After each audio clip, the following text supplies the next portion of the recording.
My name is Margot Hayes, and I'm 66 years old. What I'm about to tell you changed my life forever. The funeral for my husband, Ernest, was the quietest day of my existence. There, beside his grave, I received a message from an unknown number that sent a chill through me. "I'm alive. That's not me in the casket," I replied, my hands trembling. "Who are you?" The response took my breath away. "I can't say. They're watching. Don't trust our sons." That moment tore my soul in two. My world crumbled when I saw Charles and Henry, my own sons, standing by the casket with strangely calm expressions. Something was wrong. Their tears seemed forced, their hugs as cold as ice. For 42 years, Ernest had been my partner, my refuge, my reason for living. I met him when I was 24 in the small town of Spring Creek. We grew up on the same dusty back roads, sharing modest dreams. I cleaned houses to support my sick mother, while Ernest repaired bicycles in a small shop he inherited from his father. We were poor, but we were happy. We had something money couldn't buy. Real love. I remember the first time he spoke to me. It was a Tuesday morning. I was walking toward the market in my faded green dress and worn-out shoes. He stepped out of his shop with grease-stained hands and smiled at me with a shyness that made me fall in love with him instantly. "Good morning, Margot," he said in a soft voice. "Need me to check out your bike?" I didn't own a bike, but I came up with an excuse just to talk to him. That conversation turned into dates under the big old oak tree in Town Square Park, then into promises of eternal love, and finally, into a simple wedding full of hope. The first few years were hard. We lived in a 2-bedroom house with a tin roof. When it rained, we'd set out pots all over the house to catch the leaks. But we were happy. Ernest worked from sunup to sundown in his shop, and I sewed clothes for the women in town. When Charles was born, I thought my heart would burst with happiness. He was a beautiful baby with his father's big eyes and my smile. 2 years later, Henry arrived, just as perfect. I raised them with all the love in the world, sacrificing my own needs for theirs. Ernest was a wonderful father. He'd take them fishing in the river on Sundays, teach them to fix things with their hands, and tell them stories before bed. I fed them, dressed them, and comforted them when they cried. We were a close family, or so I believed. As they grew up, things started to change. Charles, the oldest, was always ambitious. From a young age, he'd ask why we lived so modestly, why we didn't have a car like other families. Henry followed his lead in everything, as he always had. When Charles turned 18, Ernest offered him a job at the shop, but he rejected it with contempt. "I don't want to get my hands dirty like you, Dad. I'm going to be someone important." Those words hurt Ernest deeply, though he never said it to me. I'd see him sitting on the porch at night, staring at the stars with a look of sadness. His son had rejected not only his work, but his entire way of life. The years passed, and to my surprise, Charles managed to make a name for himself in the business world. He got a job at a real estate company in the city. Henry followed soon after. They both started making money, far more than Ernest and I had ever seen. At first, I was so proud.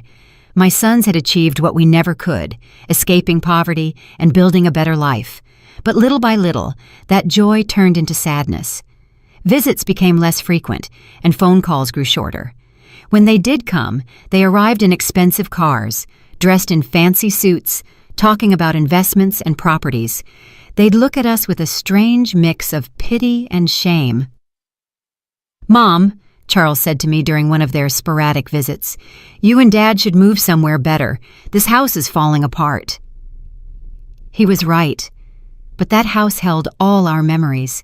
It was where we'd raised our sons, where we'd shared thousands of meals, where we'd grown old together. It wasn't fancy, but it was our home.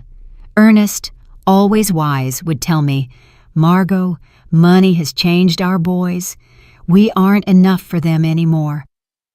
I resisted believing it. I kept justifying their absences, their brief calls, their broken promises. "They're busy building their lives," I'd tell myself. "Someday they'll be the loving boys we raised again." But in my heart, I knew Ernest was right. We had lost our sons long before I lost my husband. I just didn't know to what extent we had become strangers to them. The most drastic change came when Charles married Jasmine Albright, a woman from the city who never hid her disdain for our simple lifestyle.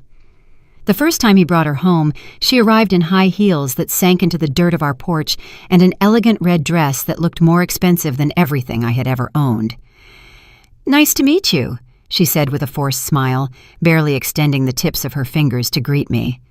Her eyes scanned our humble home with an expression I couldn't decipher, but that made me feel small. During dinner, Jasmine barely touched the food I had prepared with so much love. She moved the meatloaf around on her plate and cut tiny pieces of chicken, but she ate almost nothing. Charles seemed nervous, constantly apologizing for things he had never been ashamed of before. "Next time, we'll take them out to a restaurant," he whispered to Jasmine, thinking I couldn't hear. But I heard him. Every word pierced my heart like a knife. Henry, for his part, remained single, but adopted the same distant attitude as his brother. His visits were limited to special occasions, and even then, he always seemed to be in a hurry to leave. He was constantly on his phone, closing deals even during our conversations. "Mom, I have to go," he'd always say before it was time. "I have an important meeting early tomorrow." Family Sundays became a distant memory. Christmases grew cold and formal. My sons would bring expensive gifts we didn't need. They'd stay for 2 or 3 hours and then leave with evident relief. Ernest and I grew old alone, comforting each other. He continued to work in his shop, though his hands no longer had the same strength. I continued with my sewing, but my eyes weren't the same. We made do with our small income, proud not to ask for anything from our successful sons. "Do you know what the saddest part is, Margot?" Ernest said to me one night as we drank coffee on the porch. "It's not that they have money. It's that the money has made them believe we aren't important anymore." He was right, as always. My sons hadn't just changed financially. They had changed in their hearts. We were no longer their beloved parents. We were an uncomfortable reminder of a past they wanted to forget. Things got worse when Charles bought a $200,000 house in an exclusive neighborhood in the city. Henry did the same soon after, investing in a luxury condo that cost $150,000. Suddenly, our sons were owners of fortunes we couldn't even imagine. "You should sell this house and move into a retirement community," Jasmine suggested during one of her rare visits. "There are some very nice places for people your age. You'd be more comfortable." The word community hit me like a slap. A retirement community. After 40 years of building our home, after raising these sons with so much love, they wanted to send us to a home. "We don't need a home," Ernest replied with the dignity that always characterized him. "We're fine here in our house." But I saw the expression on Charles and Henry's faces. They supported Jasmine's idea. To them, we were a burden, a problem to be solved in the most convenient way. It was then that the more direct suggestions began. Charles arrived one day with papers in his hand, documents he had prepared without consulting us. "Dad, Mom," he said with that fake smile he had perfected, "I've been thinking about your future. This house is worth, at most, $1,000. If you sell it, I can add some money so you can move somewhere better. A better place." To us, there was no place better than the home where we had been happy for decades. But Charles didn't understand that. For him, everything came down to numbers, to monetary value. "Besides," he continued, "I think Dad should retire from the shop. He's already 70 years old. It's time to rest." Ernest looked at him with infinite sadness. "Son, working isn't a burden for me. It's what keeps me alive, what gives meaning to my days." "But you could get hurt," Henry insisted, backing up his brother as he always did. "At your age, an accident would be very dangerous." Their words sounded caring, but I sensed something more behind them, an impatience, an urgency I couldn't fully grasp. The following months were tense. My sons increased the pressure for us to sell the house. They brought real estate agents without telling us. They had it appraised without our permission. They even began to talk about what would be best for everyone. "Look," Charles said to us during one particularly uncomfortable dinner, "Jasmine and I have decided to have kids soon. We'll need help with the expenses. If you sell the house and move to a smaller place, that money could be an early inheritance. An early inheritance. He was asking for our inheritance while we were still alive. The audacity of the request left me speechless. Ernest remained calm, but I saw his jaw tense. "Son, when your mother and I die, everything we have will be yours. But while we're alive, our decisions are our own." "Don't be stubborn," Henry cut in, with a harshness I had never seen from him before. "You're old now. You can't keep living in the past." That night, after they left, Ernest and I stayed up talking until dawn. For the first time in our marriage, we discussed the possibility that our sons were not the people we thought we had raised. "Something's wrong, Margot," my husband said to me with a look of worry I had never seen in his eyes. "This isn't just ambition or impatience. There's something darker behind all this pressure." I had no idea how profoundly correct his words were. I couldn't imagine that my own sons were planning something that would change our lives forever. I didn't know that the tragedy that was coming wouldn't be an accident of fate, but a conspiracy carefully orchestrated by the two people I trusted most in the world. The last normal conversation I had with Charles was 3 weeks before Ernest's death. He came alone, without Jasmine, and looked more serious than usual. "Mom," he said, sitting at the kitchen table where he had eaten breakfast so many times as a boy, "I want you to know that no matter what happens, Henry and I will always take care of you." His words soothed me at the time, but now, remembering them beside Ernest's grave, they send a shiver down my spine. Why did he say, "no matter what happens"? What did he know that I didn't? The accident that changed everything happened on a Tuesday morning. Ernest had left early for the shop, as he had done every day for more than 40 years. I was in the kitchen preparing his favorite lunch, meatloaf and mashed potatoes, when the phone rang with an urgency that sent a chill through me. "Mrs. Hayes?" a voice I didn't know asked. "I'm calling from Memorial Hospital. Your husband has been in a serious accident. You need to come immediately." The words blurred in my mind like ink and water. The world stopped. My legs turned to jelly, and I had to grab the doorframe to keep from falling. "What happened? Is he okay? Is he alive? Is he in the ICU?" "Ma'am, please come as soon as possible." The trip to the hospital was a hazy nightmare. My neighbor, Doris, had to drive me because I was shaking so much I couldn't even hold the keys. The whole way there, my mind refused to process what was happening. Ernest was careful, meticulous in his work. How could this have happened? When we got to the hospital, Charles and Henry were already there. That surprised me because no one had notified them yet. At least not me. But in my desperation, I didn't pay attention to that detail. "Mom," Charles said, hugging me with a force that seemed genuine. "Dad is in bad shape. The doctors say one of the machines at the shop exploded. He has severe burns and a traumatic brain injury." Henry's eyes were red, but something in his expression felt off. He seemed more nervous than sad, like someone waiting for important news rather than someone suffering for his father. "Can we see him?" I asked, desperate. "Only immediate family, one at a time, and for 5 minutes max," the nurse explained. When I entered that ICU room, my heart sank. Ernest was hooked up to a dozen machines with bandages covering most of his face and arms. I barely recognized him. His breathing was labored, artificial, kept going by machines that beeped constantly. I walked up to his bed and took his hand, the only part of his body that seemed intact. "Ernest, my love, I'm here. Everything is going to be all right. You're going to recover, just like you always do." For a moment, I felt a slight squeeze in my hand. His eyes moved behind his closed lids. He was fighting. My warrior was fighting to get back to me. The next 3 days were the longest of my life. I practically lived at the hospital, sleeping in the uncomfortable chairs in the waiting room. Charles and Henry took turns accompanying me, but they always seemed more interested in talking to the doctors than in comforting their father. I overheard fragmented conversations that I couldn't fully understand at the time. Henry asked about medical insurance, about the cost of treatment. Charles was on the phone talking about life insurance policies and beneficiaries. "Mom," Charles said to me on the second day, "we reviewed Dad's insurance. He has a life insurance policy for $50,000. There's also a workers' comp policy that could cover up to $75,000 more. Why was he talking to me about money when Ernest was still fighting for his life? Why was he worried about insurance instead of his father's recovery? I don't care about the money, I responded harshly. I just want your dad to get better.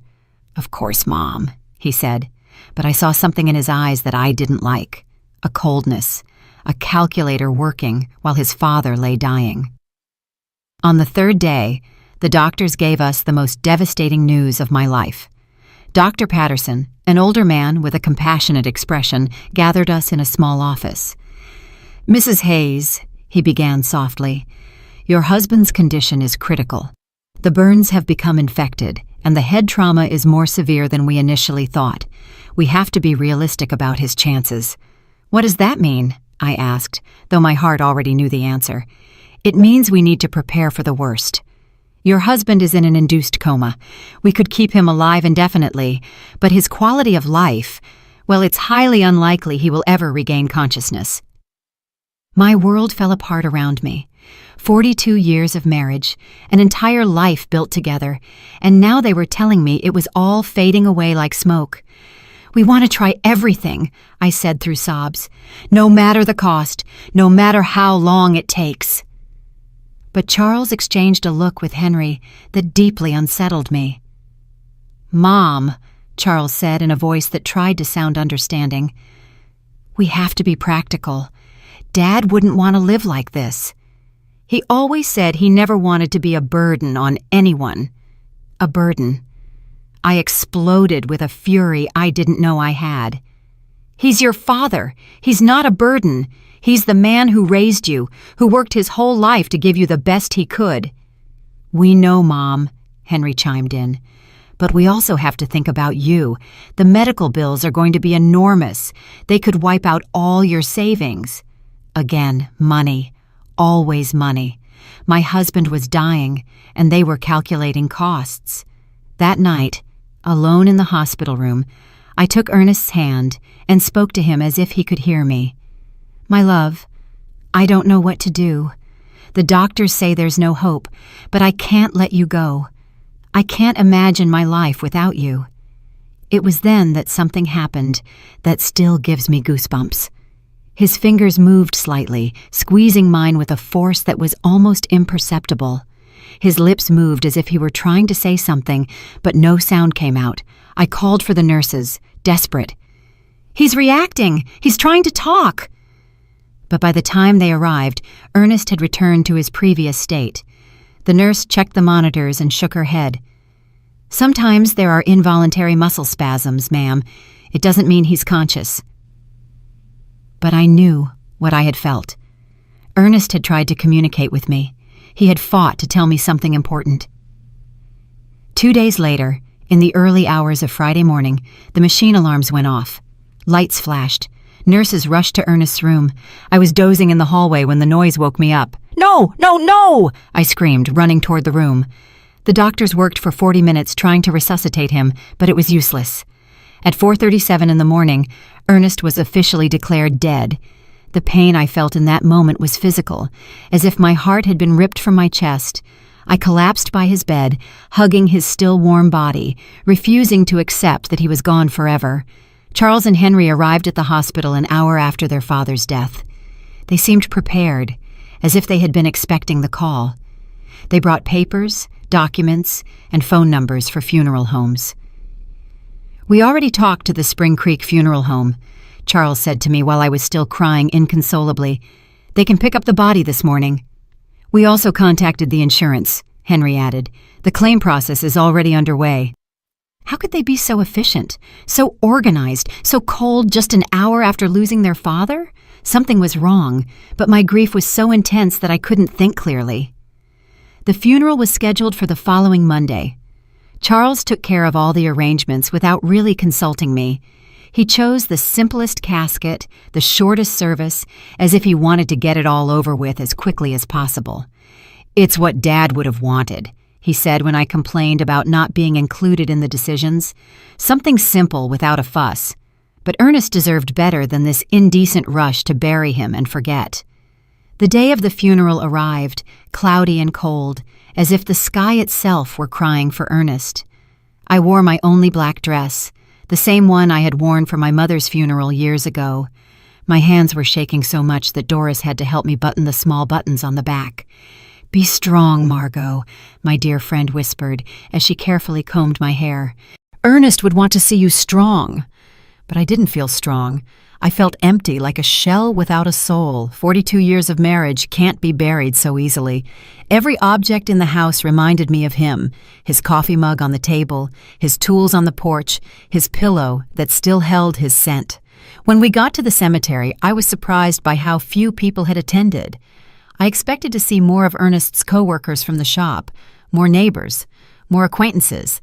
But it was only Charles, Henry, Jasmine, Doris, me, and the pastor. For a man who had lived 70 years in the same town, who had helped so many people, the funeral seemed strangely empty. "Where are the guys from the shop?" I asked Charles. "We didn't want to bother anyone," he replied quickly. "Dad was a private person.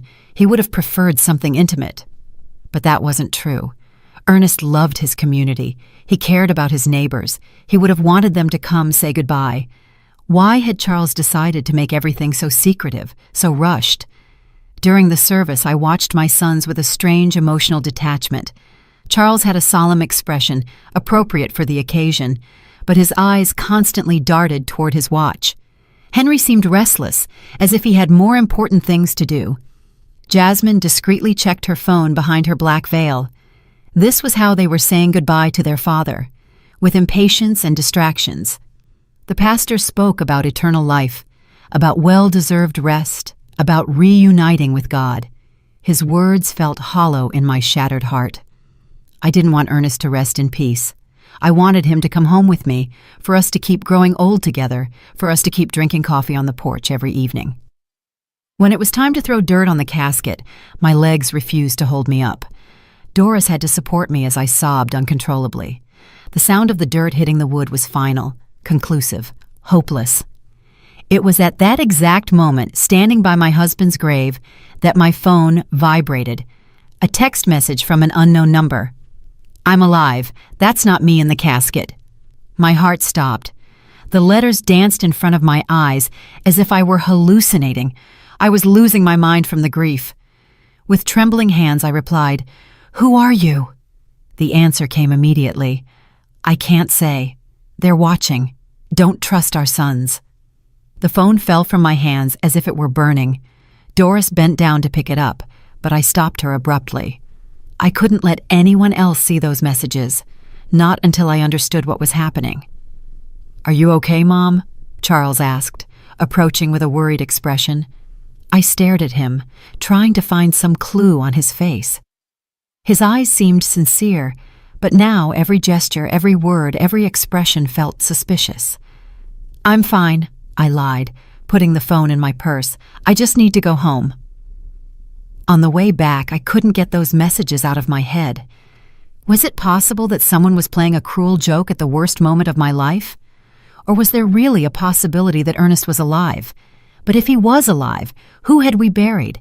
And if he wasn't alive, who knew enough details about our lives to write something so specific about our sons? That night, alone in my house, which now felt like a tomb, I reviewed every detail of the last few days. Ernest's accident had been strange from the beginning. According to Charles, a machine had exploded in the shop. But Ernest knew every screw and wire in that place. He was meticulous about maintenance, obsessive about safety.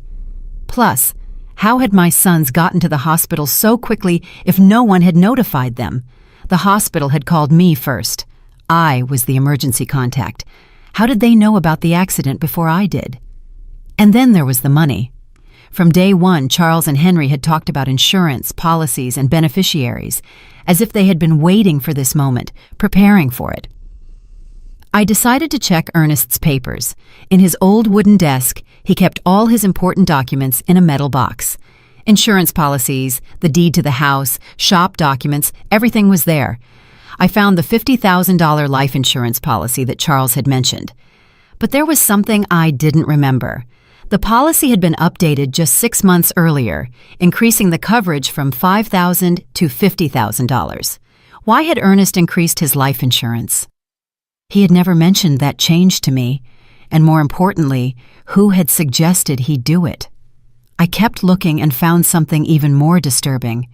A workers' comp policy that I didn't know about, purchased just 2 months before his death. $5,000 in case of accidental death on the job. $15,000 in total. A fortune for a family like ours, but also a fortune tempting enough for someone without scruples. My phone vibrated again. Another message from the same unknown number. Check the bank account. See who's been moving money. This time I didn't hesitate. This person, whoever they were, knew too much to be a prankster. They knew about the insurance, they knew about my sons, they knew details that only someone very close to us could know. The next day, I went to the bank where Ernest and I had kept our account for 30 years. Mrs. Thompson, the manager who had known us forever, greeted me with sincere condolences. "Margot, I'm so sorry about Ernest. He was a good man." "Thank you, Mrs. Thompson. I came to check our accounts. I need to understand our financial situation." She showed me the bank statements from the last 6 months. What I saw froze me. Over the past 3 months, large withdrawals had been made from our savings account. $1,000 in January, $3,000 in February, $4,000 in March. Money that I didn't know had been moved. "Who authorized these withdrawals?" I asked, my voice trembling. "Your husband came in person," Mrs. Thompson explained. "He said he needed the money for repairs at the shop." But I kept the household accounts. I knew exactly how much money we had and what we spent. Ernest had never mentioned expensive repairs at the shop, and we definitely had never talked about withdrawing thousands of dollars from our savings. "Do you have the signatures for those withdrawals?" I asked. She showed me the receipts. Indeed, it looked like Ernest's signature, but something about the handwriting seemed off. It was too shaky, too uncertain for his usually firm, clear script. "Mrs. Thompson," I asked with my heart pounding, "did he come alone to make these withdrawals, or was someone with him?" She thought for a moment. "Now that you mention it, I think he came in with one of your sons once or twice. Charles, I think. He said he was helping his dad with the paperwork because Ernest had trouble reading documents without his glasses." Charles. My son had been involved in money withdrawals I didn't know about, using his father's tired eyes as an excuse. But Ernest saw perfectly well with his glasses, which he never took off during the day. That afternoon, as I looked over the bank receipts again and again, I received another message. The insurance was their idea. They convinced Ernest he needed more protection for you. It was a trap.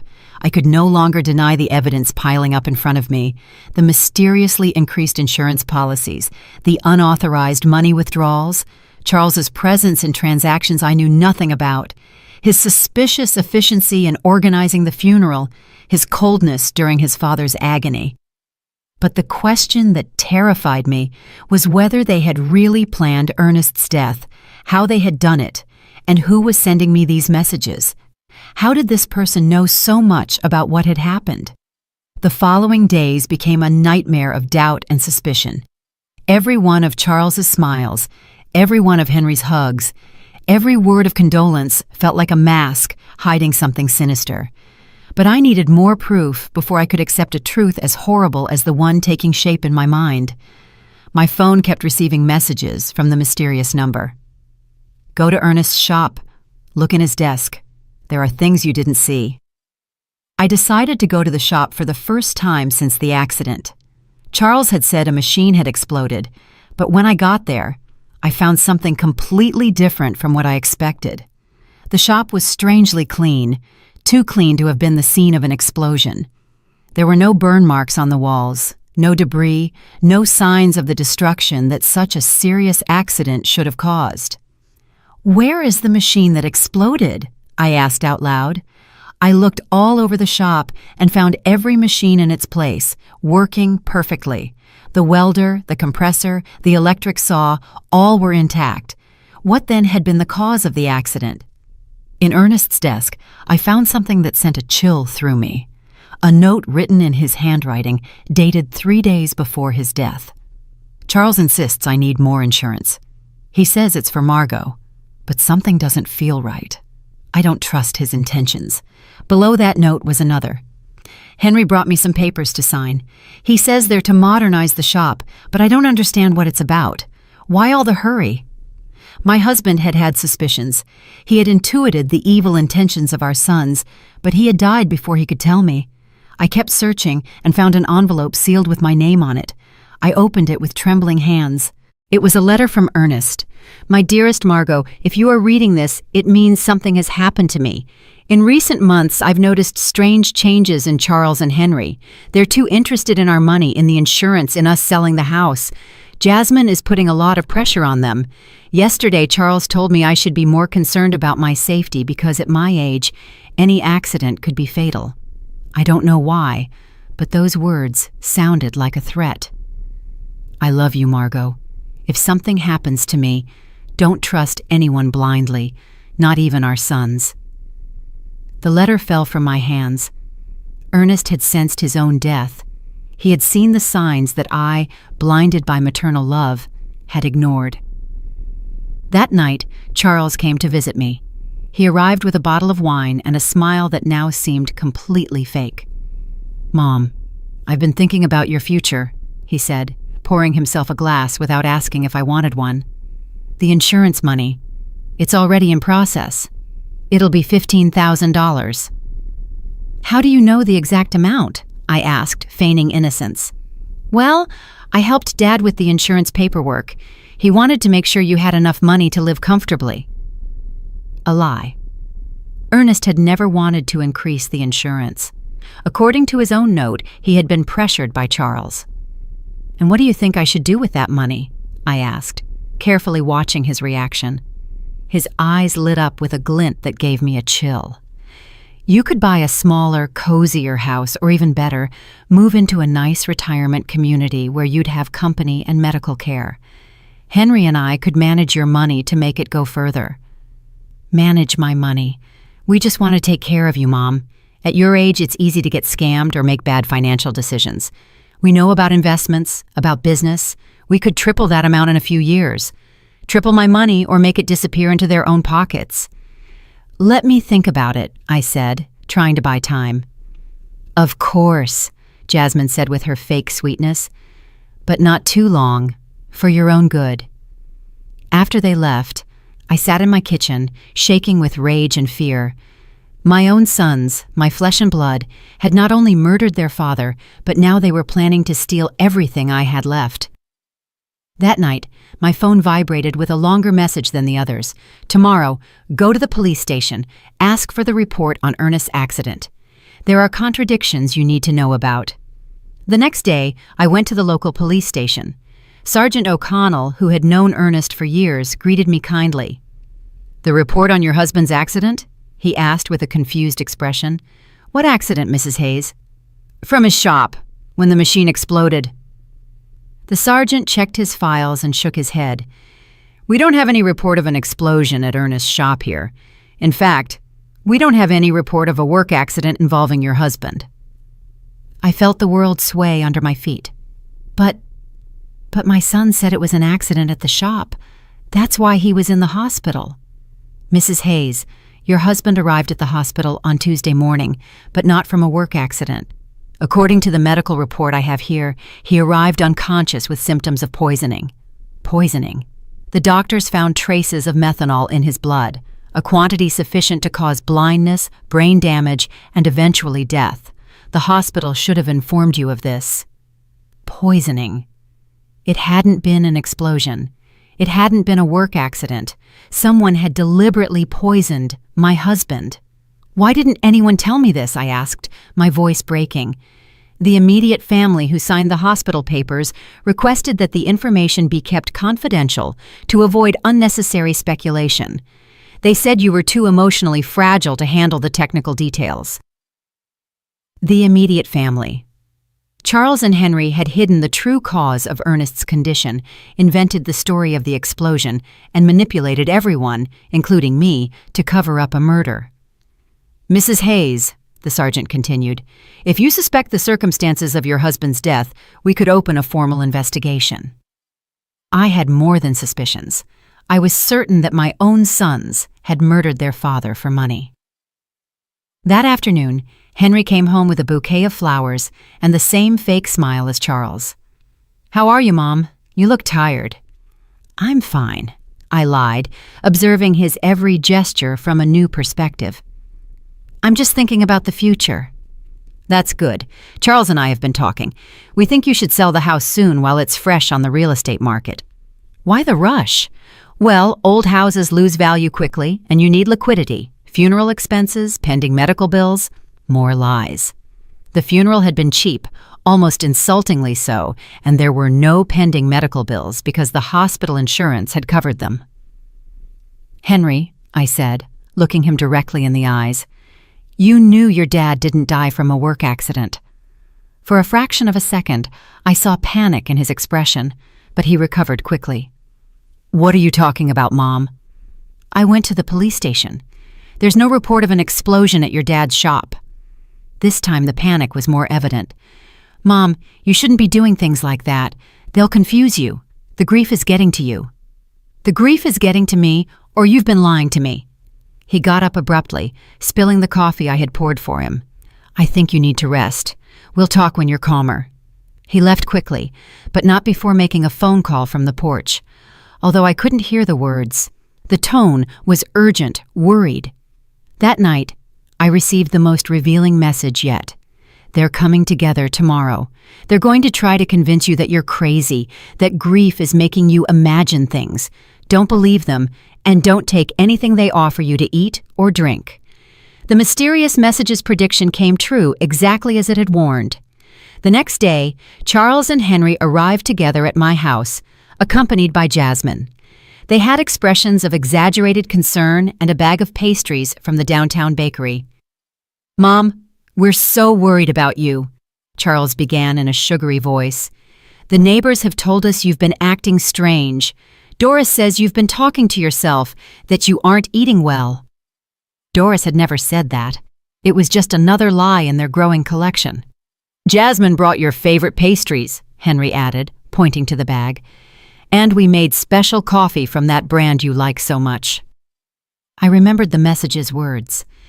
Don't take anything they offer you to eat or drink. It was possible that they were planning to poison me, too, just as they had Ernest. "Thank you, but I already had breakfast," I said, keeping my distance. "But Mom," Jasmine insisted with a smile that didn't reach her eyes, "you need to eat properly. You've lost a lot of weight since Dad Ernest died." "I'm fine," I repeated firmly. Charles exchanged a significant look with Henry. It was the same look they had shared at the hospital when the doctor gave us Ernest's prognosis. "Mom," Charles said, sitting closer to me, "we want to talk to you about something important. Henry and I have been consulting with some doctors about your recent behavior." "My behavior?" "Yes. The strange questions you've been asking, the visits to the police station, that obsession with irrelevant details about Dad. It's normal after such a great loss, but it can be dangerous if it's not treated." Henry nodded gravely. "We spoke to Dr. Albright. He says it's common for older people to develop paranoia after losing a partner, especially women your age." Paranoia. They were accusing me of being crazy for uncovering their lies. "I am not paranoid," I said with all the firmness I could muster. "I'm just asking questions I should have asked from the beginning." "What questions?" Charles challenged me. "Like why there's no police report for your father's supposed accident. Like why the shop is perfectly clean if there was an explosion. Like why you withdrew $5,000 from our account without telling me anything." The silence that followed was deafening. The three of them exchanged looks of thinly disguised panic. "Mom," Henry finally said, "those things have simple explanations. Dad withdrew that money for repairs he wanted to do in secret as a surprise for you." "What surprise?" "He wanted to remodel the house," Charles lied. "He had hired some workers to fix the roof and paint the walls. He wanted it to be a surprise for your birthday." If that were true, Where were the workers? Where were the materials? Why did no one in town know about this supposed remodeling? And about the police report, Charles continued, not all work accidents require a report, especially when they happen on private property. More lies. Sergeant O'Connell had been very clear. Any work accident with serious injuries requires an official report. Mom, Jasmine intervened with a sweet but condescending voice, we just want to take care of you. That's why we thought it would be best if you moved to a place with specialized medical attention. A home. A specialized care home, Charles corrected, for people who are going through complicated grief. They have psychologists, nurses, activities to keep you busy. And in the meantime, Henry added, we can take care of selling the house, managing the insurance money, all those complicated things you shouldn't have to handle in your current state. There it was, the complete plan. Declare me mentally incompetent, put me in a home, and take control of all my money. First, they had murdered Ernest for the insurance money, and now they wanted to steal from me too. And what if I refuse? I asked them. Why would you refuse? Charles asked with a smile that sent a chill through me. We just want what's best for you. Because this is my house. This is where I built my life with Ernest. This is where I raised you. Mom, Henry said with an exaggerated sigh, you can't live in the past forever. Dad is gone. You have to accept it and move on. I have accepted it, but that doesn't mean I'm going to give away my life and my money. The mask of concern began to crack on my sons' faces. Charles got up abruptly. All right, if you won't listen to reason, we'll have to take more drastic measures. What does that mean? It means we can start a legal process to have you declared mentally incompetent. We have witnesses to your erratic behavior. We have testimony from doctors who confirm you're suffering from senile paranoia. Doctors? What doctors? I hadn't spoken to any doctors about my mental state. Dr. Albright already signed a preliminary report, Henry added. He says that based on our descriptions of your behavior, it's likely you need specialized care. A doctor who had never examined me had signed a report about my mental state based only on what my sons had told him. How much had it cost them to buy that false evaluation? So you can cooperate voluntarily, Charles continued, or we can do it legally, but either way, you're going to get the help you need. It was a direct threat. If I didn't hand over my money voluntarily, they would use the legal system to steal it from me. I need time to think about it, I told them, trying to buy time. Of course, Jasmine said with her false sweetness, but not too much time, for your own good. After they left, I sat in my kitchen, trembling with rage and fear. My own sons, the blood of my blood, had not only murdered their father, but now they were planning to steal everything I had left. That night my phone vibrated with a message longer than the others. Margot, this is Stephen Callahan, a private investigator. Ernest hired me 3 weeks before he died because he was suspicious of Charles and Henry. They poisoned him with methanol mixed in his breakfast coffee.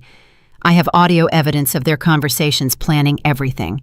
Tomorrow at 3 p.m, go to the corner cafe. Sit at the back table. I'll be there. At last, I would know who had been sending me those messages, and more importantly, I would have the proof I needed to get justice for my husband's death. But I also knew I didn't have much time. Charles and Henry had shown their hand. If I didn't act fast, I'd end up locked in a home while they spent the money that had cost Ernest his life. The war had begun, and even if I was a 66-year-old woman against 2 ruthless men, I had something they didn't: the truth. And the truth, sooner or later, always finds a way to come out. That night, for the first time since Ernest's death, I smiled, because I knew my husband had not died in vain. His caution, his instinct, his decision to hire a private investigator was going to allow me to get justice. Charles and Henry had seriously underestimated their mother. They were about to discover that a woman fighting for the memory of her murdered husband is a force more powerful than all their greed combined. The next day arrived, filled with nervousness and anticipation. I dressed carefully, choosing my most serious purple dress, the one I wore for important occasions. If I was going to meet the man who could give me the answers I needed, I wanted to be prepared for any revelation. At 2:30 in the afternoon, I walked toward the corner cafe with determined but cautious steps. Every shadow looked suspicious. Every person on the street could be a spy sent by my sons. The paranoia they had accused me of having was starting to feel justified. The cafe was moderately full. I went straight to the back table as I had been instructed. I ordered a chamomile tea and waited, my hands trembling slightly on the worn wooden table. Exactly at 3 on the dot, a man in his 50s approached my table. He was tall and gray-haired, with intelligent eyes and a serious but kind expression. He was carrying a brown folder under his arm. "Mrs. Hayes?"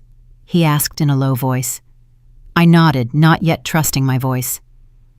"I'm Stephen Callahan. I'm so sorry for your loss." Ernest was a good man. He sat down across from me and placed the folder on the table.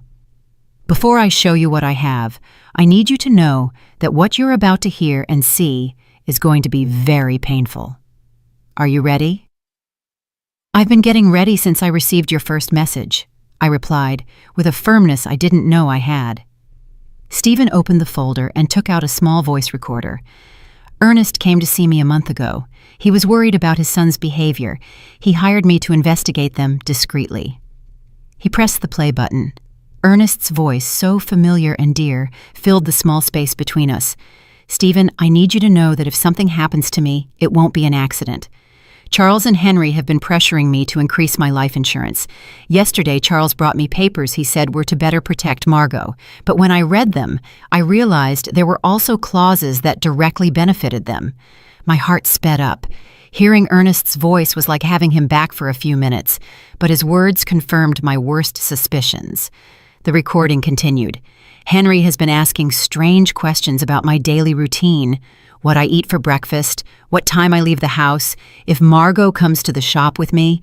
He says it's out of concern, but something about the way he asks worries me." Stephen paused the recording. "This conversation was 3 weeks before his death, but I have something more recent." He played another recording, this time with Charles's voice in the background talking on the phone. "No, we can't wait any longer. The old man is starting to get suspicious. Yesterday he asked me why I was so interested in his insurance. Yes, I already have the methanol. It works perfectly because the symptoms look like a heart attack or a stroke. No, Mom won't be a problem. After Dad dies, she'll be so devastated that we can do whatever we want with her." Tears began to roll down my cheeks. It was the voice of my son, my own son, coldly planning his father's murder. "There's more," Stephen said softly. "This recording is from the day before Ernest's death." A new recording began. This time, it was Henry talking to someone. "Everything's ready. Tomorrow Charles is going to put the methanol in Dad's coffee. We told him it was a special vitamin supplement a doctor recommended. The idiot is going to drink it without suspecting a thing. The symptoms? It'll start with dizziness and confusion, then loss of sight, convulsions, coma. The doctors will think it's a stroke or a heart attack. By the time they realize it's poisoning, it'll be too late." My world completely collapsed. Not only had they planned Ernest's murder, but they had executed it with a coldness that terrified me. How was it possible that my sons, the babies I had nursed, the boys I had comforted through their nightmares, were capable of something so monstrous? "How did you get these recordings?" I asked through my sobs. "Ernest had asked me to put listening devices in your house," Stephen explained. He was afraid, but he didn't know exactly what of. "We placed them on the home phone and in some other strategic spots." He took out a series of photographs from the folder. "I also have this. Charles buying methanol at a hardware store 30 miles from town. He paid with cash and used a fake name, but I have it on video." The photographs clearly showed Charles leaving a hardware store with a small bottle in his hands. The date on the photos was 5 days before Ernest's death. "And this," Stephen continued, showing me more documents.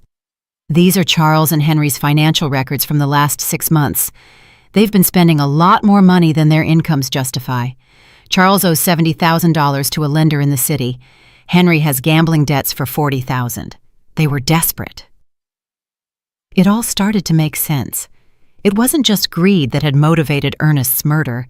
It was financial desperation. My sons were ruined and saw their father as a source of easy, fast money. "Why didn't you go to the police immediately after Ernest's death?" I asked him. "Because Charles and Henry are very smart. They bribed the doctor who attended to Ernest at the hospital to change the official diagnosis. Instead of poisoning, the death certificate says heart failure due to complications from a work accident. Without that medical evidence, my recordings might not have been enough for a conviction. But now we have all the evidence together," I said, feeling a mix of pain and determination. "Exactly. And there's one more thing you need to know." My blood ran cold. "What?" "Your sons were planning to kill you too." Stephen played one last recording, this time with Charles and Henry's voices together. "Once we have Dad's insurance money, we need to get rid of Mom too," Charles said. "We can't risk her getting suspicious or anyone else putting ideas in her head." "How?" Henry asked. "The same as with Dad, but this time we can make it look like a suicide from depression. A widow who can't live without her husband. Nobody would question it. And the money? We're her only heirs. Everything would be ours. The house, the savings, the insurance money, almost $200,000 in total." The recording stopped. I was shaking uncontrollably. My sons had not only murdered their father, but they were planning to murder me as well. All for money. "Mrs. Hayes," Stephen said gently, "I know this is devastating, but we have enough evidence to make them pay for what they did. What do we do now?" I asked, wiping my tears. "First, we need to go to the police with all this evidence. Sergeant O'Connell is an honest man. He's not involved in the corruption. Second, we need to act fast. Your sons are planning to have you declared mentally incompetent tomorrow. If they succeed, it will be much harder to proceed legally." "Tomorrow?" "Yes, I intercepted a phone conversation this morning. They're meeting with Judge Miller at 10 in the morning to start the mental incapacitation process." I got up from the table with a determination I hadn't felt in weeks. "Then, we have to act tonight." "Exactly," Stephen confirmed. "But first, there's one more thing I want to show you." He took one last photograph from the folder. In it, Ernest was leaving a medical clinic I didn't recognize. 3 days before he died, your husband went to get a full medical exam at a clinic in the city. The results show that he was perfectly healthy. There were no signs of heart disease, his blood pressure was normal, everything was perfect. This definitively proves that his death was caused by poisoning, not by natural health problems. That was the final piece of evidence we needed. Ernest had been a healthy man, murdered by his own sons. "Stephen," I said, taking his hand, "thank you for keeping your promise to my husband. Now, let's get justice." That same night, Stephen and I went directly to the police station. Sergeant O'Connell was working the night shift that week, which was perfect for our purposes. When we arrived, it was 8 in the evening, and the station was relatively quiet. "Sergeant O'Connell," I said in a firm voice, "I need to file a formal complaint for the murder of my husband, Ernest." The sergeant looked at me with surprise. "Murder? Mrs. Hayes, the death certificate says he died from heart complications after a work accident." "The death certificate is false," I replied, placing Stephen's folder on his desk. "My husband was deliberately poisoned with methanol by our own sons." For the next 2 hours, Stephen and I presented all the evidence. The audio recordings, the photographs of Charles buying methanol, the bank documents showing the unauthorized withdrawals, Ernest's medical results proving his perfect health, and finally, the recorded conversations where my sons confessed to both their father's murder and their plans to kill me. Sergeant O'Connell listened to each recording with an increasingly serious expression. When we finished, he leaned back in his chair and shook his head in disbelief. This is monstrous," he murmured. "Are you sure you want to go through with this, Mrs. Hayes? Once we arrest your sons, there's no turning back." "Sergeant," I replied, with all the dignity I could muster, "those men murdered my husband in cold blood for money. They were planning to murder me too. They are no longer my sons. They are criminals who must pay for their crimes." "We'll need the medical examiner to exhume Ernest's body to confirm the presence of methanol," the sergeant explained. "Are you prepared for that?" "Do whatever is necessary," I replied without hesitation. Sergeant O'Connell immediately called the district attorney. Despite the late hour, the seriousness of the case led the DA to come to the station personally. After reviewing all the evidence, he immediately authorized arrest warrants for Charles and Henry. "We'll proceed at dawn," the DA explained to us. "We need to make sure we have all the evidence before they can destroy any additional proof." Stephen walked me home that night. "Are you sure you'll be okay alone?" he asked with concern. "I'll be fine," I replied. "After everything I've discovered, I'm no longer afraid. I have justice on my side." I couldn't sleep that night. I stayed up sitting in the kitchen, looking at the photographs of Ernest we had on the walls. For the first time since his death, I didn't feel only pain. I felt a strange mix of sadness and satisfaction, knowing that justice for his murder was coming soon. At 6 a.m, my phone rang. It was Charles. "Mom, you need to come to Henry's house right away. Something terrible has happened." "What happened?" I asked, feigning concern. "It's better if I explain it in person. Please, come quickly." I knew it was a trap. After hearing the recordings the night before, I knew they were planning to move up their plans to get rid of me, but I also knew the police were already on their way to arrest them. "I'm on my way," I lied. Instead of going to Henry's house, I stayed in my kitchen, waiting. At 7:30 in the morning, I saw from my window as several police cars headed toward my son's houses in different directions. My phone rang repeatedly for the next hour. First Charles, then Henry, both with increasingly desperate voices asking where I was, but I didn't answer any calls. At 9 a.m, Sergeant O'Connell knocked on my door. "Mrs. Hayes, we've arrested Charles and Henry. They are in police custody, charged with first-degree murder and conspiracy to commit murder." I felt my legs tremble, but this time it wasn't from fear, it was from relief. "How did they react?" I asked. "Charles denied everything at first, but when we played the recordings for him, he collapsed. Henry tried to escape through the back window of his house. We had to chase him for 6 blocks. That afternoon, Jasmine came to see me. She arrived sobbing, pleading, completely different from the cold, calculating woman I had known.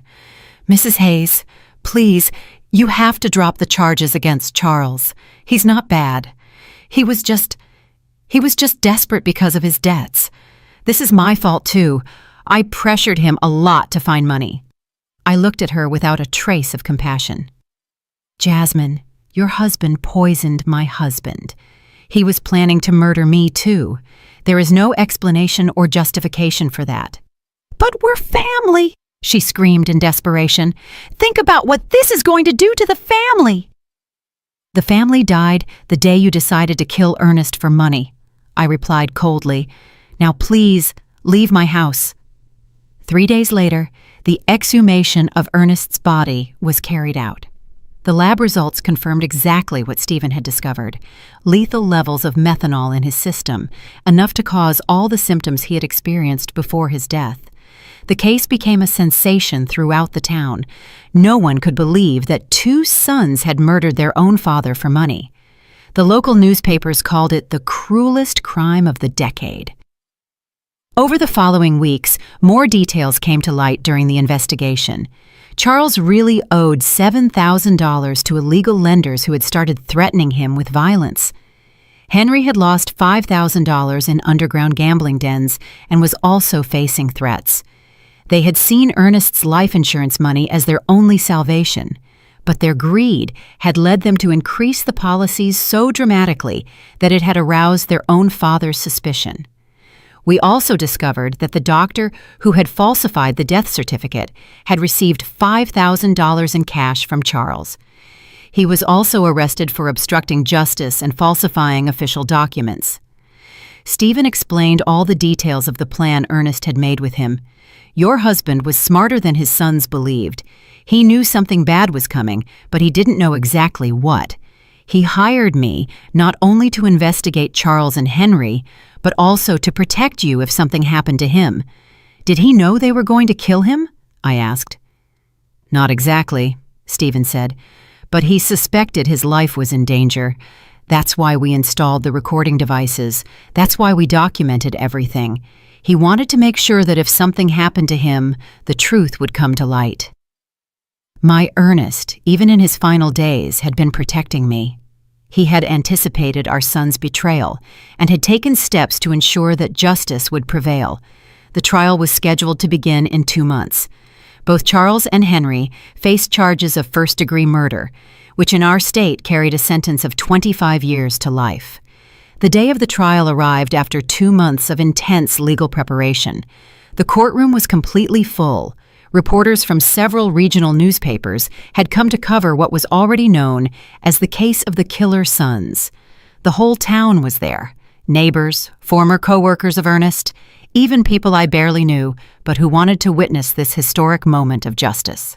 I wore my best black dress, the same one I had worn for our wedding so many years ago, but which now represented mourning and dignity. Stephen accompanied me, sitting by my side throughout the entire process. His presence gave me the strength to face what would be the most difficult day of my life. Charles and Henry entered the courtroom in handcuffs, dressed in orange prison jumpsuits. Seeing my sons like that broke my heart one more time, but I no longer felt pity for them. I only felt a deep sadness for the moral death they had chosen long before they physically murdered their father. The prosecutor presented the case with devastating precision. One by one, the recordings were played for the court. The silence was absolute every time the voices of Charles and Henry were heard, coldly planning Ernest's murder. When the prosecutor played the recording where they planned to kill me too, several people in the audience gasped in horror. One elderly woman got up and left the courtroom crying. I couldn't blame her. It was difficult to process such cruelty.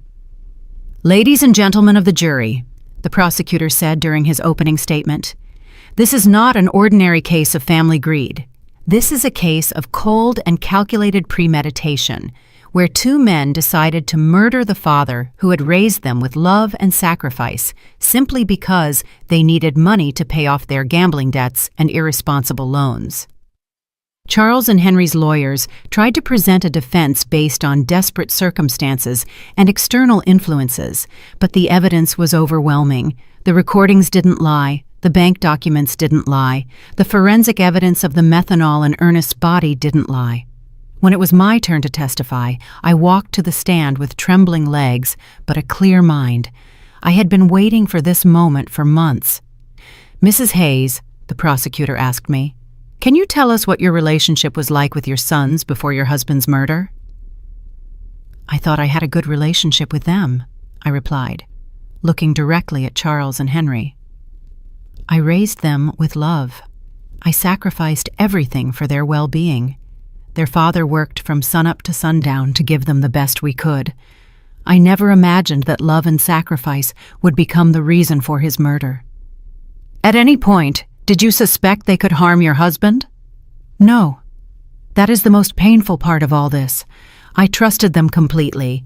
When they told me Ernest had an accident at his shop, I believed them. When they organized the funeral so quickly, I thought they were being efficient in their grief. I never imagined they were covering up a murder." Charles lowered his head during my testimony. Henry looked at me defiantly, but I saw tears in his eyes. Too late for tears. Too late for regret. The most dramatic moment of the trial came when the prosecutor decided to play the full recording of the conversation where they planned my own murder. Charles's voice filled the courtroom. "Once we have Dad's insurance money, we need to get rid of Mom too. We can't risk her getting suspicious." A murmur of horror swept through the audience.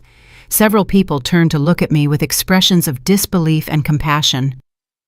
"How did you feel when you heard this recording for the first time?" the prosecutor asked me. "I realized that I had lost my 2 sons long before I lost my husband," I replied, my voice cracking but firm. "The babies I nursed, the children I comforted in their nightmares, had died and been replaced by 2 strangers capable of any cruelty for money." The defense tried to cross-examine me.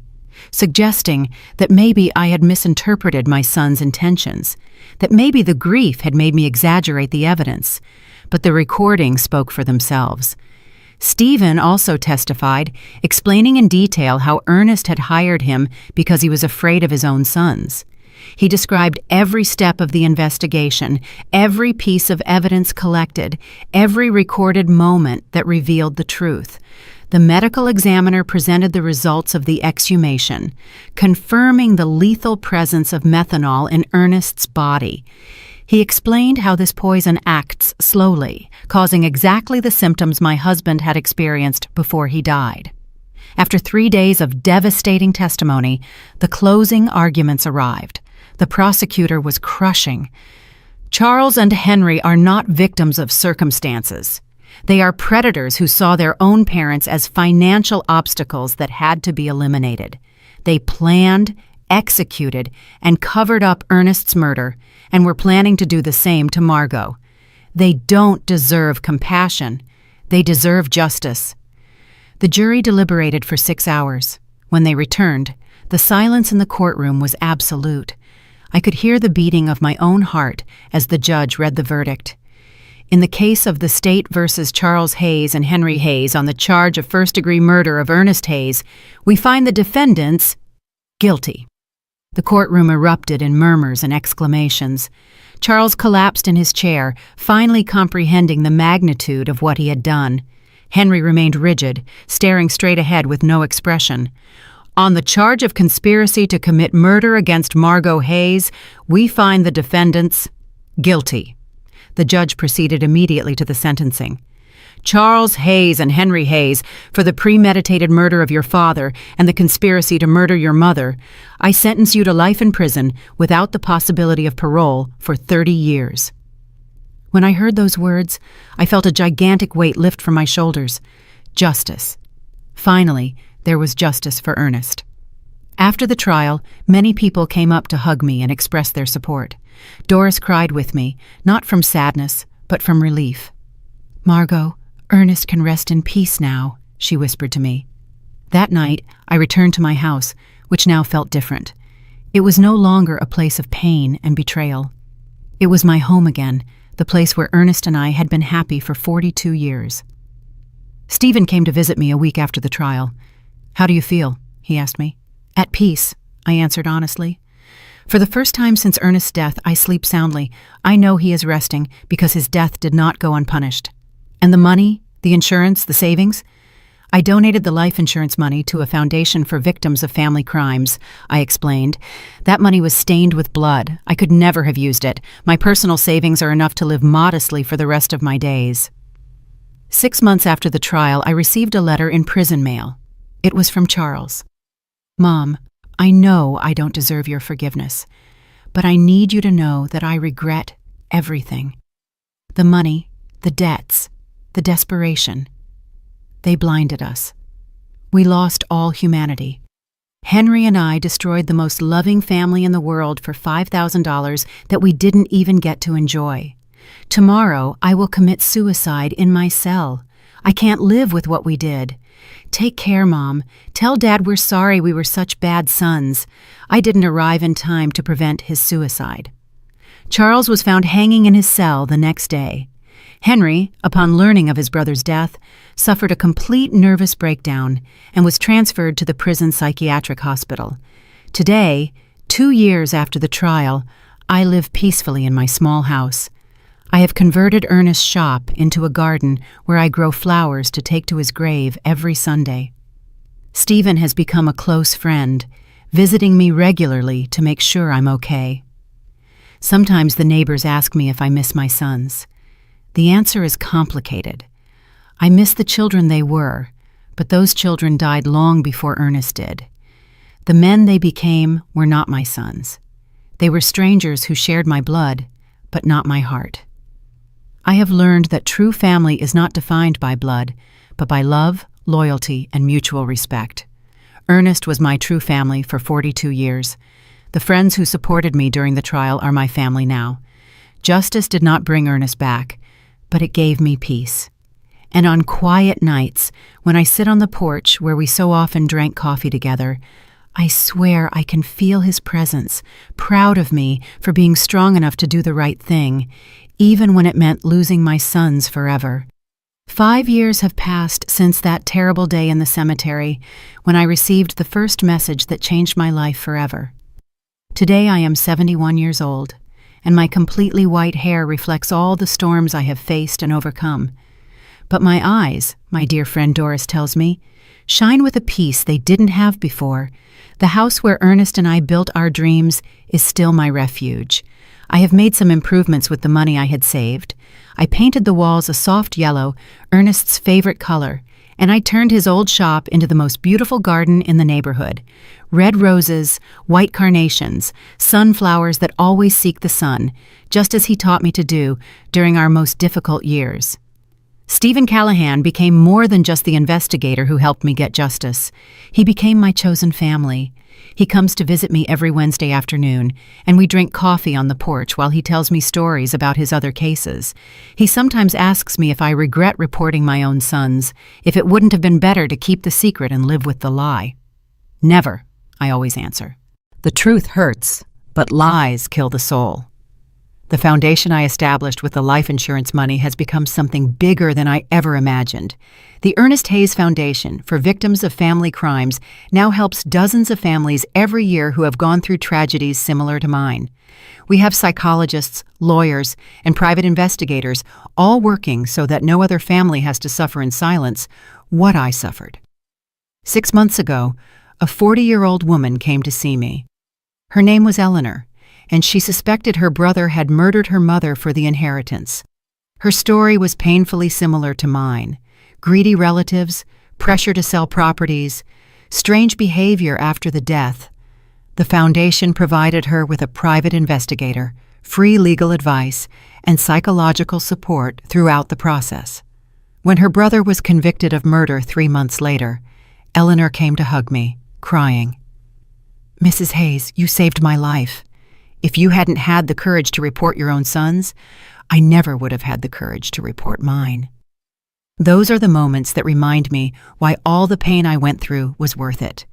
Henry is still alive, though he is no longer the same man I knew. After Charles's suicide, his mind completely broke. The doctors say he lives in a constant state of guilt and paranoia, believing that Ernest comes to visit him every night to scold him for the murder. He has tried to commit suicide 3 times, but the prison guards keep him under constant surveillance. I receive letters from him occasionally. They are incoherent, full of desperate apologies and pleas for forgiveness. At first I read them, looking for some trace of the son I raised with so much love. But then I realized that reading those letters only reopened wounds that had already healed. Now I keep them unopened in a shoebox. Maybe someday I'll read them. Maybe not. I have the right to protect my peace of mind. Jasmine disappeared from town immediately after the trial. Someone told me she moved to the city and changed her name. I don't blame her. Carrying the last name of a murderer must not be easy. Sometimes I wonder if she knew what Charles was planning, if she was a silent accomplice to Ernest's murder. But those questions belong to the past, and I have learned to live in the present. The town of Spring Creek will never forget the case. It has become a local legend, a story that parents tell their children as a warning about greed and betrayal. Some see me as a hero, others as a cruel woman who sent her own sons to prison. I don't care what they think. I know the truth, and the truth has given me the peace I needed. My health remains surprisingly good for my age. The doctor says it's because I was finally able to free myself from the stress and sadness I was carrying. The body heals when the heart finds peace, he explained during my last checkup. Sunday mornings are my favorite. I cut fresh flowers from my garden and walked to the cemetery to visit Ernest's grave. His headstone now has an inscription that I had engraved after the trial. Ernest Hayes, beloved husband, betrayed father, honorable man. His love was stronger than his death. I tell him everything that has happened during the week. I talk to him about the foundation, about the families we have helped, about the thank you letters I receive from people who found justice thanks to our story. I swear I can feel his approval in the wind that moves the leaves of the nearby trees. "Do you know what's strangest, my love?" I said during my last visit.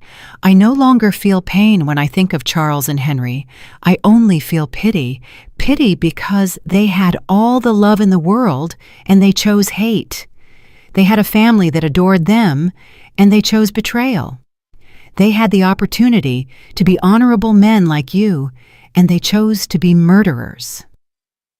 Last week, a reporter from the city came to interview me for a documentary about family crimes. She asked me if there was anything I wanted to say to other people who might be going through similar situations. "Family is not an excuse for crime," I replied. "Love is not blind. Love with boundaries is true love. If someone who says they love you is capable of harming you for money or convenience, that person doesn't really love you, and it is never, ever too late to seek justice, no matter who the culprit is."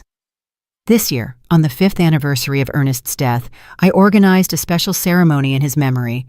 More than 200 people came: neighbors, members of the foundation, families we have helped, local authorities. It was beautiful to see how his death, which began as a tragedy, had become a force for good in so many lives. Stephen gave an emotional speech. Ernest Hayes died because of his son's greed, but his legacy lives on in every family that finds justice thanks to his wife's courage.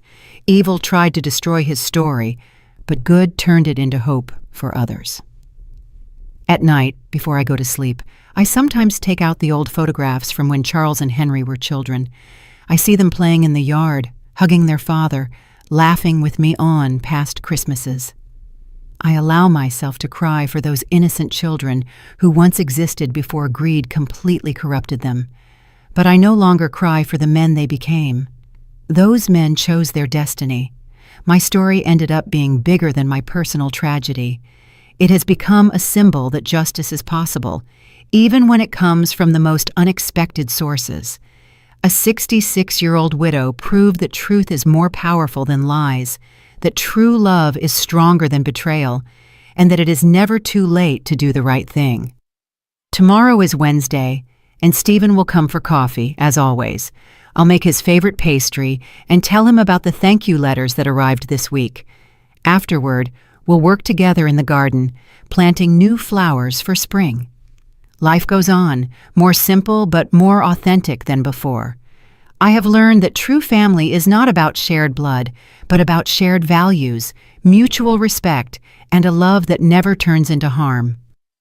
Ernest, wherever you are, I hope you know that I kept the promise I made to you by your grave that terrible day. I found the truth, I sought justice, and I turned our pain into hope for others. Your death was not in vain, my love. Did you like my story? And which city are you listening from? Let's meet in the comments. If you like the story, you can support me by sending a super thanks so I can keep bringing more stories like this. Thank you so much for your sweet support. I'm looking forward to your comments on the story. On the screen, you can see 2 new life stories that I highly recommend. There's so much more on my channel.